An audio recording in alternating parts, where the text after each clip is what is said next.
अपना फोन दो। क्यों? मुझे मम्मी को कॉल करनी है, मेरा फोन खराब है। ये कॉल किसकी आ रही है? लो देखें। नहीं, मैं देखूंगी।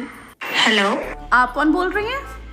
वो मैं बैंक से बोल रही हूँ। आपके हस्बैंड का 5 लाख का लोन पास हुआ है। 5 लाख रुपए का लोन? क्या मेरी बात उनसे हो सकती है? लो बात करो, तुम्हारा 5 लाख रुपए का लोन पास हुआ है। हेलो, कहाँ हो? और ये तुम्हारा फोन हर टाइम तुम्हारी बीवी के पास क्यों रहता है? तुम्हें याद भी है, आज तुमने मिलने का वादा किया था। मिलने को कह रही है। हाँ चले जाओ, 5 लाख रुपए की बात है। हाँ ठीक है। और सुनो, मुझे एक ड्रेस लेना है तो 5,000 रुपए भी लेते आना। 5,000 कह रही है? 5,000 रुपए देना पड़ेंगे तभी लोन पास होगा। हाँ दे दो। लेकिन मेरे पास है नहीं। अरे मैं दे दूंगी।